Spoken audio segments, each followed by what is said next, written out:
where JFK Jr. and Carolyn Bessette ate in New York, and what they ordered.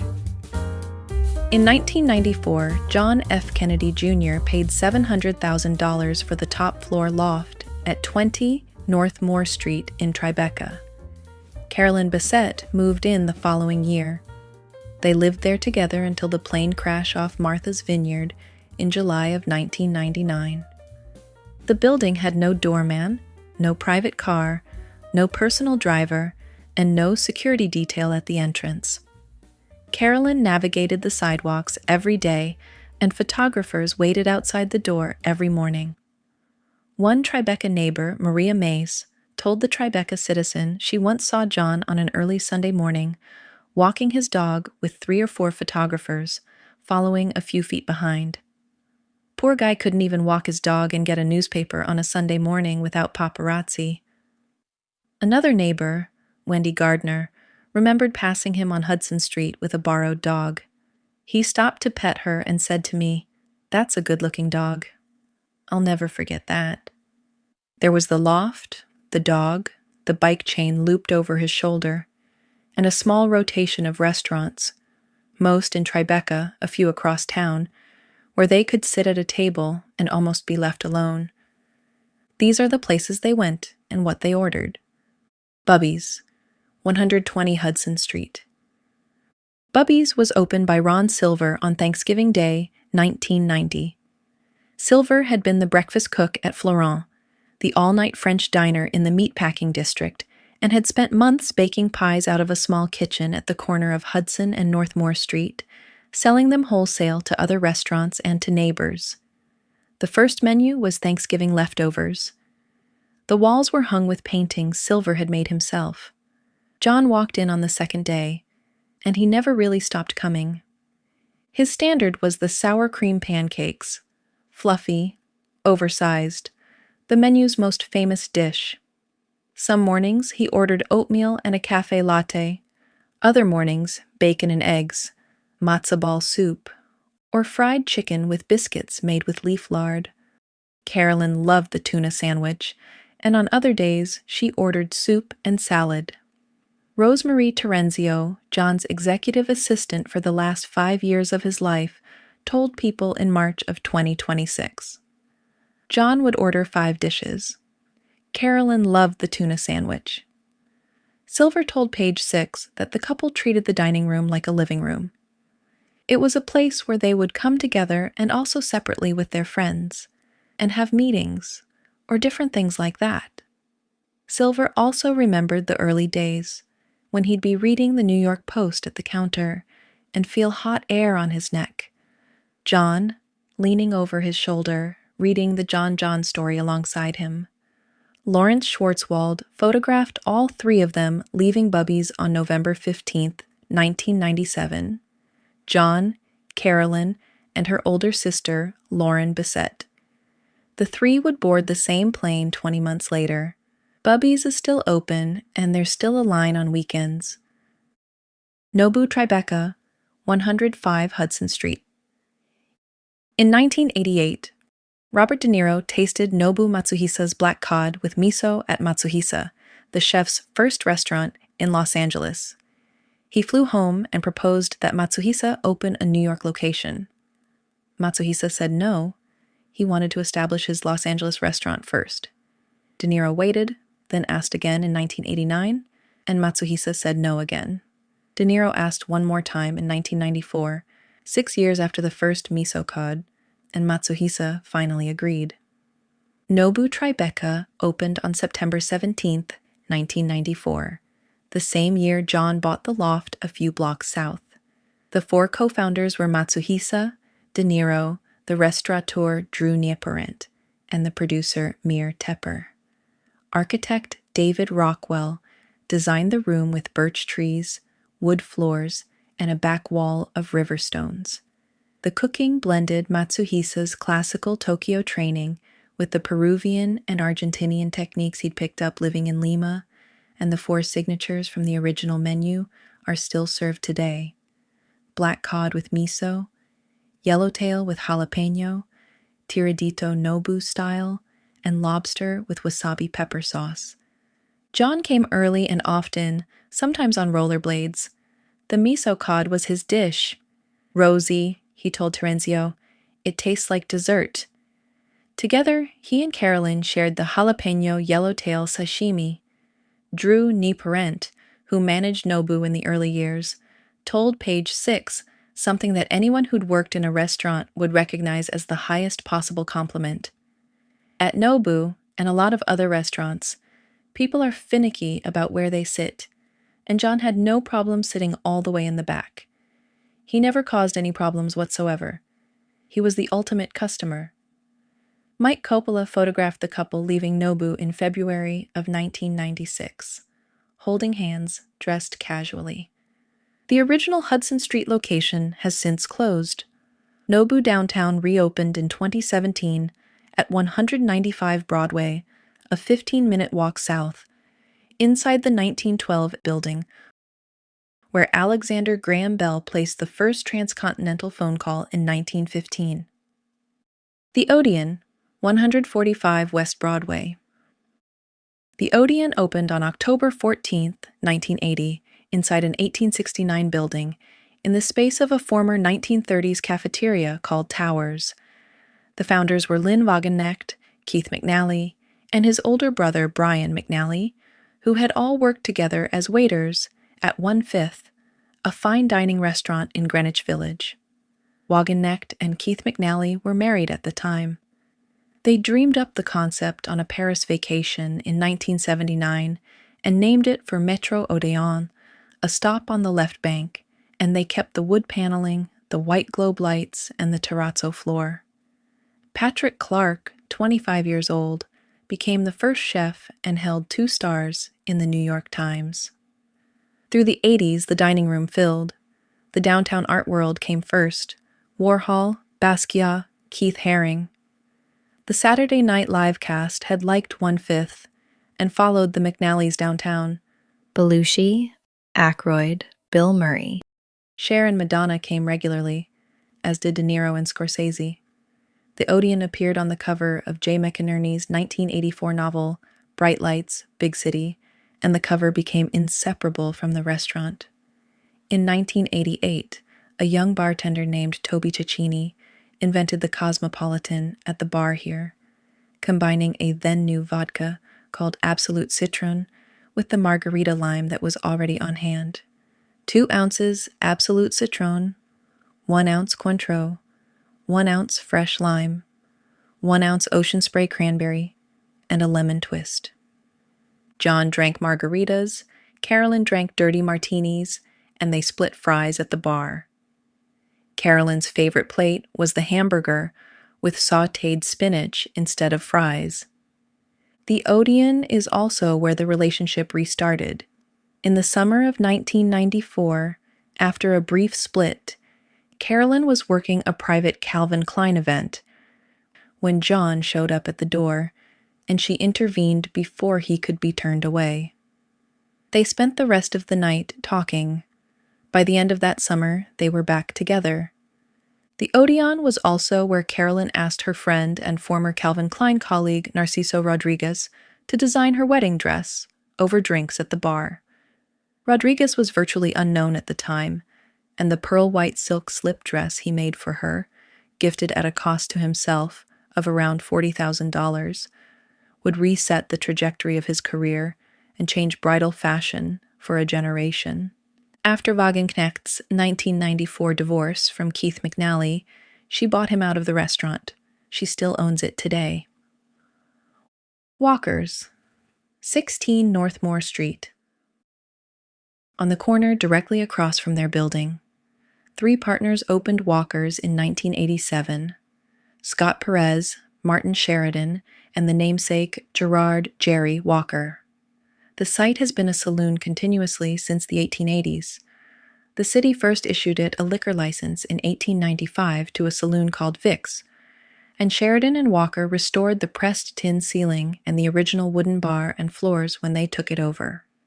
Directly across the street is the firehouse used as Ghostbusters headquarters in the 1984 film. John and Carolyn slipped in for burgers and last calls.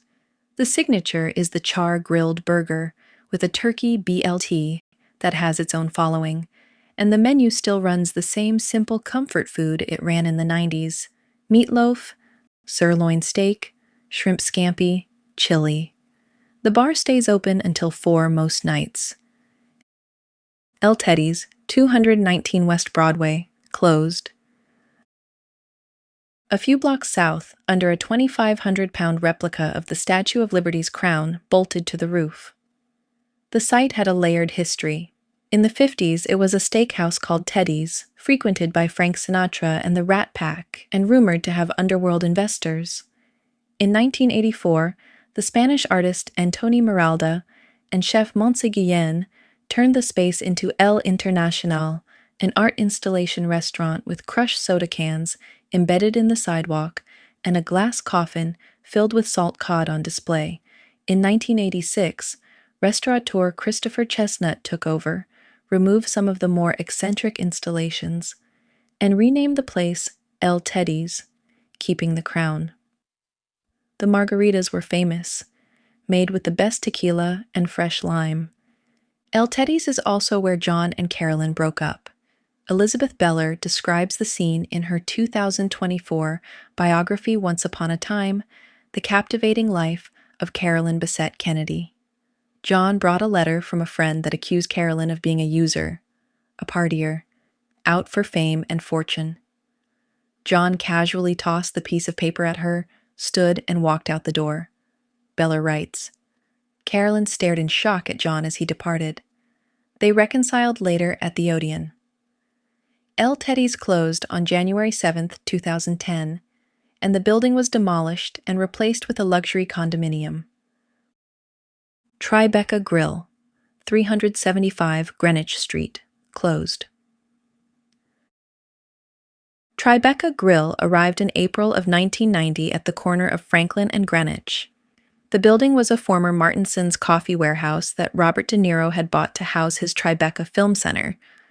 The production company offices of De Niro, Martin Scorsese, Steven Spielberg, and Brian De Palma, all of whom kept offices upstairs. Drew Nieporent was the co-owner. The mahogany bar in the center of the dining room was bought at auction from Maxwell's Plum, the famous Upper East Side singles bar that had just closed, for $15,000, and original paintings by Robert De Niro Sr. hung on the walls.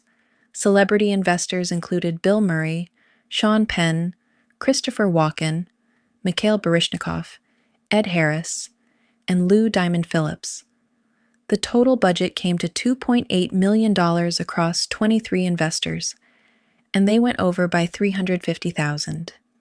John celebrated his 35th birthday here in November of 1995, and the party moved a few blocks afterward to the dive bar Mudville 9 and stretched until morning. Nieporent told Page 6 a different story about a different night, when John ordered the osso buco, bone-in braised veal shank, and turned to the waiter and asked for a doggy bag so he could take the huge bone home to Friday, his Canaan dog.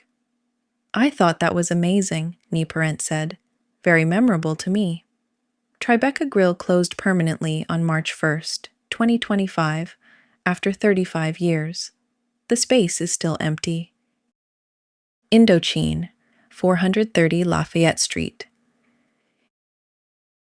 Indochine arrived in NoHo in October of 1984, founded by the music producer John Loeffler and Brian McNally, Keith's older brother, who'd co-founded the Odeon 4 years earlier. The dining room sits in Lagrange Terrace, an 1830s row of Greek Revival townhouses across from the Public Theater, where Vanderbilts, Astors, Julia Gardner Tyler, and Warren Delano Jr., FDR's grandfather, had all once lived. The opening night party, on a chilly October evening, was led by Andy Warhol arriving with Jean-Michel Basquiat and Julian Schnabel. The walls were papered with a palm frond wallpaper that became one of the most photographed interiors in New York. Anna Wintour, the editor-in-chief of Vogue, called Indochine virtually unique in New York, and pretty much everywhere else for that matter. Calvin Klein has had banquette number 1 since opening night. As soon as Indochine opened, he once said, "We made it our hangout." The journalist George Wayne wrote in Park magazine that the 90s were all about Naomi, Linda, Kate, Cara, Gail, Christy, and Stephanie carousing over baskets of summer rolls and lychee martinis at Indochine. John and Carolyn ordered the spicy beef and the summer rolls and lychee martinis at the bar. What they really came for, Terenzio told People, was that you could still smoke inside. Carolyn was photographed at Indochine's 10th anniversary party on November 16, 1994, with Kelly Klein and Carrie Reagan, months before her relationship with John was public. The indoor smoking ban came to New York in 2003, a few years after John was gone. Panna II Garden, 93 First Avenue. Up a single flight of stairs from First Avenue, draped year-round in thousands of multicolored Christmas lights and plastic chili peppers so dense the ceiling disappears into them.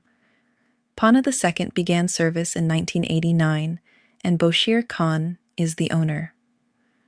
The room is so small that even on a quiet night, the diners next to you are essentially at your table. Usually before 6, Khan told ABC7 in February of 2026, after fans had started showing up by the dozens. So they would come before rush hour and be the only ones. They came to hide under the lights. The chicken tandoori and the roasted chicken masala are the dishes Khan recommends. Daredevil filmed scenes inside, and the sister restaurant Milan shares the same building. In FX's love story, Panna II is depicted as the site of John and Carolyn's first date. The reality, per the takeout, is that the first date had a false start. John showed up half an hour late, Carolyn stormed off, and the relationship had to begin again a few weeks later. They came back to Panna II, again and again, once it took. Il Cantinori, 32 East 10th Street. Tuscan cooking, white tablecloths, soaring floral arrangements. Il Cantinori opened in Greenwich Village in 1983, the work of 3 partners, Steve Tsolis, Nicola Cozzoni, and Frank Minieri, with the Tuscan restaurateur Pino Luongo as a partner.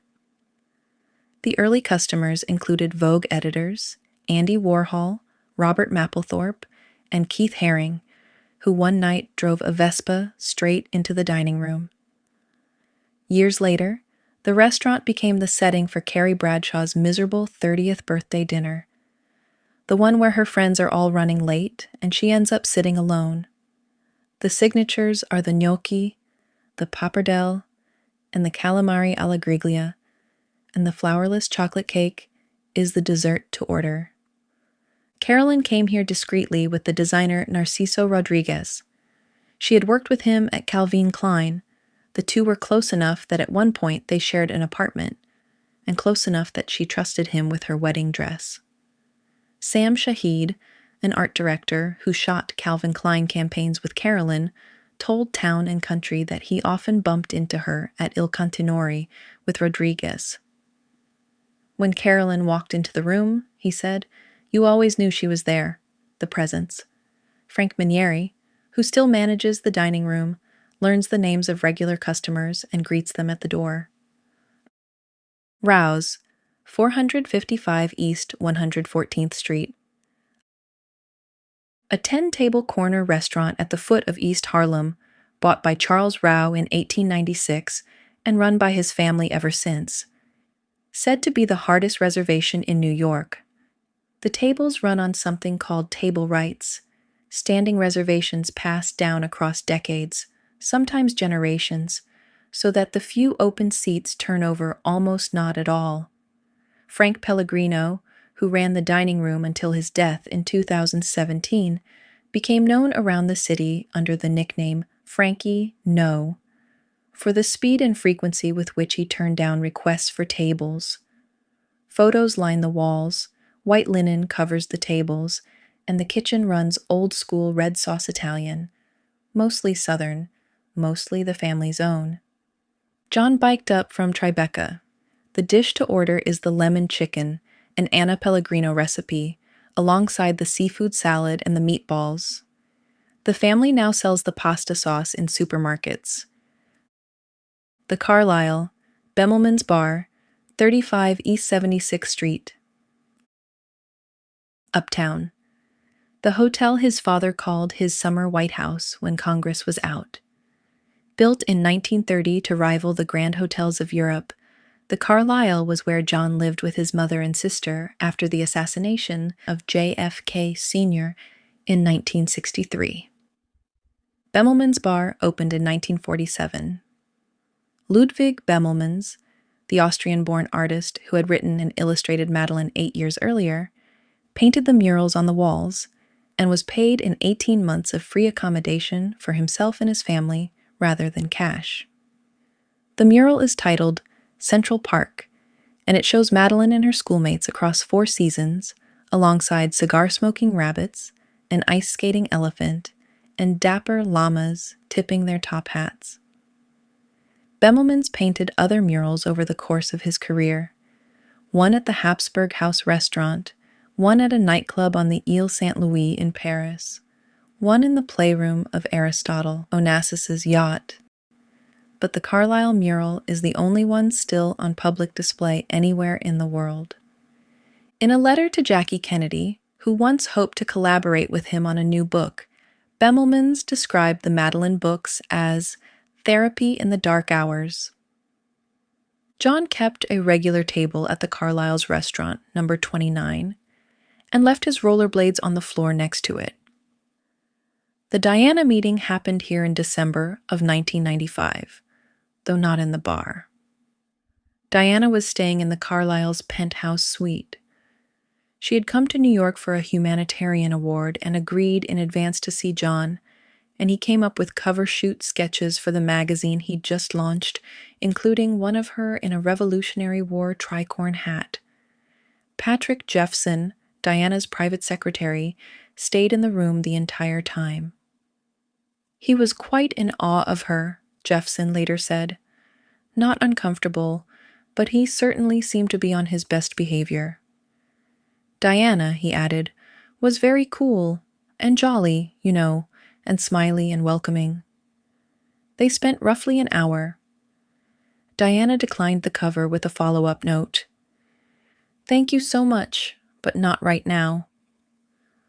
The bar's signature snack is the pigs in a blanket, puff pastry wrapped around andouille sausage and served with Dijon, and the piano still plays 7 nights a week. Every address is linked in the description below. Most of these places are still serving. The booth at Panna II, the bar at Walker's, the black cod at Nobu, the Sunday line at Bubbies, the murals at Bemelmans. The city, in its small way, remembers them. Thank you everyone so much for watching Cultured Elegance. If you'd love to support the channel, you can become a channel member today by clicking Join at the bottom of the screen. Thank you everyone so much for watching, and I'll see you in the next video.